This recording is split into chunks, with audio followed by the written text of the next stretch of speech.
Hello everybody, welcome back. I'm Carpus here at Carpusgamechannel. I'm going to quickly just minimize that so there's a little bit less to talk about. Welcome to another wonderful 1v1 on Attila Total War land battle. I still got it on pause. Smart one gram. As you can see here, I am playing as a new faction, the Lakhmids. I don't know if I pronounced that correctly. It's either Lakhmids or Lakhmids. I don't know. I'm going to go straight into it here. First game playing as them straight away. I just dove in. I've yet to play them on a campaign. Sorry, it's really bugging me that's so small. You put it about there, so it's at least equal.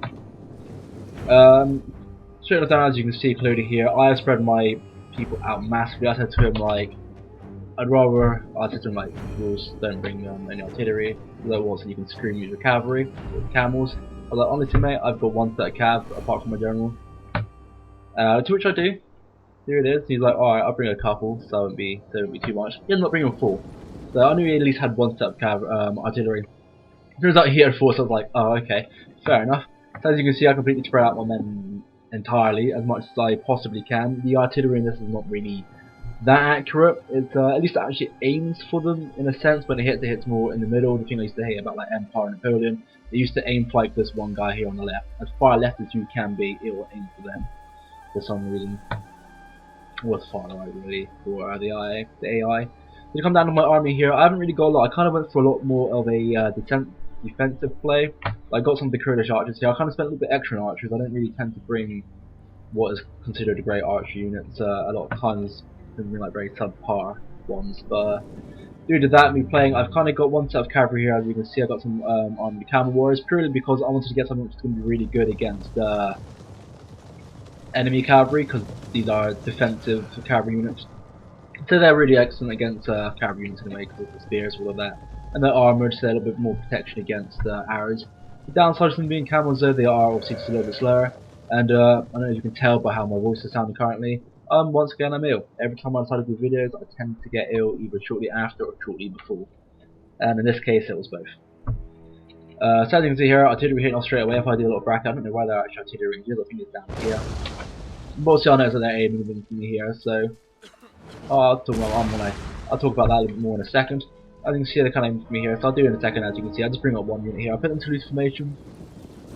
I thought after a short while, I don't know why I put them in loose formation. If they get hit, I guess less people do get hit, but you're a bigger target in general. So I think I do change that back in a second. So as I'm doing this, I'm sort of moving up these guys here. My micromanagement wasn't up to scratch really in this game. You'll probably see a little bit more of that in a second. I think you'll see a little bit more artillery as well now, trying to hit me from this angle here. Whole space once again, their range comes right back. I've got to be careful for my cavalry and stuff, so my cavalry is staying even further back again, because cavalry tends to be a very good target for artillery. So you can see I'm sort of moving my men up about here now. As you can probably see, the weakest point of this is that they've got their cav. I've got nothing really to fight cav apart from my little cavalry destroyers out at the back. So this here could be quite disastrous. What I probably could have done, looking back at it, is maybe put my general a little bit behind the archers, because the general is not definitely dead, but she's chieftain, and they're also very good against cavalry as well. So what I could have done is probably had 2 spear units here. Yeah, that's why I changed them back. Put this unit down here to support them, and have my general above, where he is kind of flying close by, because he can hit. Well, he can support really any place that he can. So as you can see here now, I kind of cause him to a big spread. Like, looking at it now, I'm at a disadvantage considering that they've got artillery, they've got pikes, they've got the archers. They're just fortified themselves in. So in all honesty, I was like, alright, I'm happy just sitting here and letting you drown all of your ammo, because my, don't know their name, the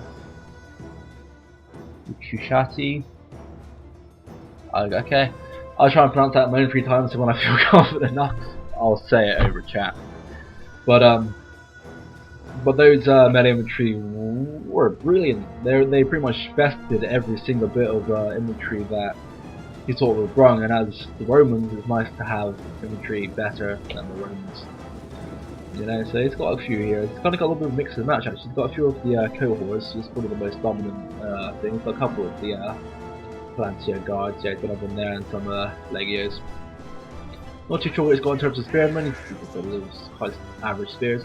Cavalry, I think that cavalry is her heavy cavalry. They're the ones that I've got to kind of be a little bit more careful about, because in prolonged melee they were a little bit more better than the shot cav. Was it the shot? Don't worry about it. I'll remember one day. But as you can see here, he's sort of enjoying his little standstill, and I'm sort of enjoying my little standstill. He's starting to mobilise his ballista here a little bit, or school goes. Let's leave for an oranger. Poison ready. I'm gonna come back into my army here. I believe he gets a pretty good, yeah. But I'm pretty sure he gets a pretty good smack on me at some point. You know, it's like, okay, he's hit me. Move up again, stretch out the lines a little bit more. Basically just to make it a hard target again. We'll get there. I will put on double speed purely because of the fact that it's a momentary standstill of me to sort of mute my guys about wasting his ammo on his artillery. But I do believe his artillery actually ran out quite quick. I didn't start firing like that. That's already over halfway down. Oranger and the Scorpios has still got a little more. He's got, there we go. I'll take another one somewhere, but I'm not entirely sure where that is. Here's now where I've got to be careful. He's bringing off his spearman units, all of his cavalry, and his set of archers here. This is actually a very good little squad for attacking. What I probably would have done, for little squads like this, they tend to be used, I guess, for flanking maneuvers or just to disposition the enemy. But when I've got such a large spread, being disposition is not really that big a threat to me. If anything, he's collapsed his right side defensive due to whatever can cover through this gap here.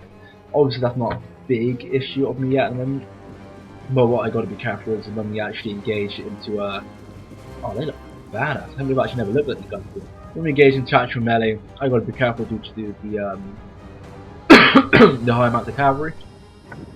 And you can see here he's also starting to push up some pikes, two of his melee infantry. And behind that again a little bit more of his Sagakari here archers. There you go. I did sort of notice this a little bit more than I didn't say I didn't notice this, but I was slow to react to this. What I would have done, I should have had my cavalry sort of a bit more ready. These guys should have came here across a lot sooner when I started seeing these guys to move. Like, and just general micromanagement of when I click on these guys, like a few of them just started walking more than running and things like that, just when I had to reposition. A little bit of extra fire here coming from the Oranger. I don't know when the Scorpion's starting to fire off yet, they're getting there slowly. But as you can see, I'm just going to use my spearmen here for the defensive line. Oh hell. The reason why I've got my spears to be the main bulk against the archers is because they had a very high, or excellent, chance for I'm going to pause it here in a minute, so we'll talk about that in a minute. They had a very high chance to block off all of the arrows. That kind of got them up there to absorb some of the arrows, take some of the fire. It was my archers here which are going to be doing dominant the damage, followed by cavalry and of course all my melee here. The melee I've got to be careful of because here I was like, I've only got two spears, I bring up quite a big bulk of their melee. I'm going to have to designate some of these guys up here, but as I did that, a lot of my melee again is over to the left hand side. Like these two units are like, okay, you're going to have to be stuck out on your own here a little bit, I apologise, but hold up. You know, it's like, you got to do the fight here somehow. I'm going to jump over there south for a minute, but as you can see, I've got a couple units here to hold up these units here. It is the piked for which I am more cautious of. They're not as good as they were in Rome, but they will still hold you enough for your men to die pretty quickly, if you're not careful. So I've kind of got the two units up here as well. I'm going to go over to the cavalry now, because the cavalry got the charge really strong into this. Two arrow fire started to hit over. Arrows didn't actually kill anyone, which is quite nice, but when that follows here, I don't even know where I am in there. Yeah, I lost men very, very fast. On the plus side, since they dedicated all of their cavalry charges, yeah, Great Ada gets rid of that unit pretty quickly. It kind of stops all of momentum to hit the rest of my men coming up.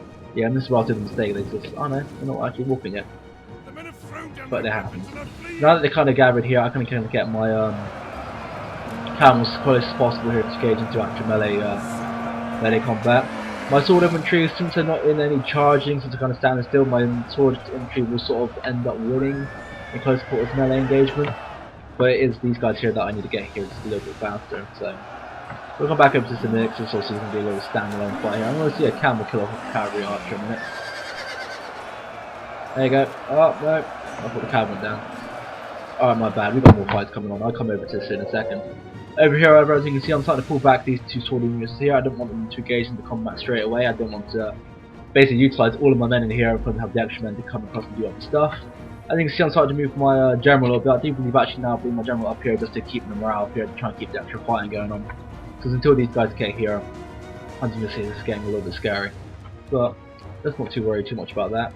This one here, as you can see, I'm like, okay, I got this unit here. I can see if I can bring them up and around and see if I'm not going to hit by their guys and I can have a standstill.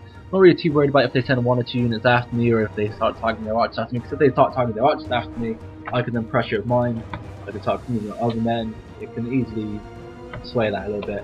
One thing I was very stupid at, let's say, is mindful of my general. This is what Napoleon taught me to be very careful of, but I wasn't. And he kind of got shafted a little bit there due to the artillery. So I've got to be sort of careful here now, because as you can see in the games that's happening, we are winning this to a degree. They've now kind of got a little bit spread out on their men and they cut the gates here. Like, I'm not really too worried about my cavalry. My general, he's got 1 more, I guess, experience, he's not really a lot. But because he's quite a solid unit, especially against cavalry, he can hold his own here just a little bit. But the one thing I didn't want is him to stay in there. Like, once they're in it, getting them out is quite hard again. This unit came back, which is probably a very lucky turn and a godsend for me. Coming back down here now, as you can see, melee is starting to happen. He's got this pikes still coming up. I think we've targeted the pikes actually slightly, but I kind of got my spear units here just to stand in the front. They hold the line for a little bit. I had this unit, as you can see here, trying to go around, but I know it's something that they're chasing, so in a second I do just go, alright, just turn around and fight these units. Like, the cohorts will not beat my Eastern Warriors there, and this is how I'm going to refer to them for a minute. This here put a little silly. I didn't notice that they had their pikes down. I should have been like, alright, whatever. I should just assumed. So my unit here does kind of get hit pretty damn hard. Here, as you can see, I keep my archers spread out quite nicely. I'm targeting their archers because if I will target their archers, get rid of them, and start targeting the ones that actually are proving a threat. On the left hand side here, as you can see, it's sort of getting a bit like, I don't know if we're doing good. But one thing that I will take note of the enemy here is he didn't use these guys at all as soon as they came into battle, but I don't remember my general being in charge here actually. So hopefully it doesn't do what medieval used to do and just change the replay. But we're not there this shouldn't be. But as you can see here, we are starting to slowly break this. My general, lucky break room, 15 guys left. As soon as we get rid of these guys here and start pressuring these guys, we can take these guys out pretty quickly. Okay, they do start running again. Alright, I was thinking for a while I was doing this, like, don't use don't know about these units. Come back here, as you can see, my middle line has actually broke pretty quickly. This unit against the pikes, not surprised that they come destroyed. This unit, however, will be absolutely kicking the crap out of the Romans, which is always very, very nice to see. And here, as you can see, this is where a little bit extra micromanagement comes in. Again, like splitting up my marches, as you can see. Not all of them, they still have ammo actually. They ran out of ammo quite quickly when it started firing again, pretty free range. Over there, as you can see, is just like my sword and my spear unit against what is there. It's not totally out of question. But as you can see, these units are moving away. These guys are going to chase. Marchers are going to turn and start engaging into these guys here. Hopefully, killing more than enough to sort of, at least if we do end up engaging to melee, it won't be bad. But as you can see here, they had the general here anyway. So I believe in a second I do actually change fire. Not worry too much about these guys here. I sort of like, okay, bring them back, bring them around, get everyone to target the general. So you can see here, we've got full on melee happening, and it's just one of those sort of situations. Like, my men will kill whoever's in their way, but at the same time, they're about to swarm me, and I don't really have my general nearby to really boost up morale for this. As you can see, more time die here. In terms of archer support, I'm not really too worried about it. As you can see here, everyone's sort of starting to get a little bit covered up. We do win here. I can't remember if they do actually come back there or not. But as you see, I'm sort of trying to move my general up and around. Like, I've got to be very careful again of all of this artillery and sending him through the battlefield. But as you can see, I'm just sort of mobilise my guys up here, trying to get these guys back into the main battle. And you can turn to combat here. We've only got one unit left, which is a bit of like a oh okay shit. But oh yeah, I was going to mention this. They were chasing me. I realised the reason why they were chasing me so quickly because they didn't have the pikes down. So I thought, alright, I'll turn around and fight. My guys are actually very decent in melee compared to unpiked pikes. So I was like, alright, we can get in there. Here, as you can see, it's just sort of the last effort now. So my guys managed to hold off quite nicely to a degree of when they were fighting. Voice. Again, got to be very careful with this. So I thought I'd bring them up, see if I can get a little bit extra morale in them, but it didn't quite happen. So I was like, okay, move away from that, move away. So it's kind of come down up to these guys a little bit now. I kind of want them to have some become targeting to get them up here. These guys I did actually forget about quite a bit. It's why I tend to have my map like this as big as possible, because I tend to use a lot of cavalry in battles. It's quite a an infantry focused game for me, so I didn't really worry too much about my management like that. So little mistakes sort of went through the lines. But as you can see here, sort of bit moments like this. Their archers cannot beat my archers. I know that for a straight fact. My archers are semi-decent in terms of melee, so against broken and routed units, I'm going to charge in my guys if they're out of ammo just to keep up the fight. It's one of those where, in time, like in terms of endurance, my army is still slightly better, because as you can see also they got no men left in this. Their general died, I've got them to that, as you can see them they're routed there. My general also died and routed around this point as well, because we just had no men left. And when you're sort of fighting big numbers up against this, when you've not really got anyone caped in terms of melee, it's sort of a standard GG. But I'm trying to think actually, I've got 2 units there with range still. They got this unit finally coming back to hit them. But I'm going to put on fast forward now, because as you can see here I'm just going to end up charging into them or harass them with arrows to the point where they're just going to flee.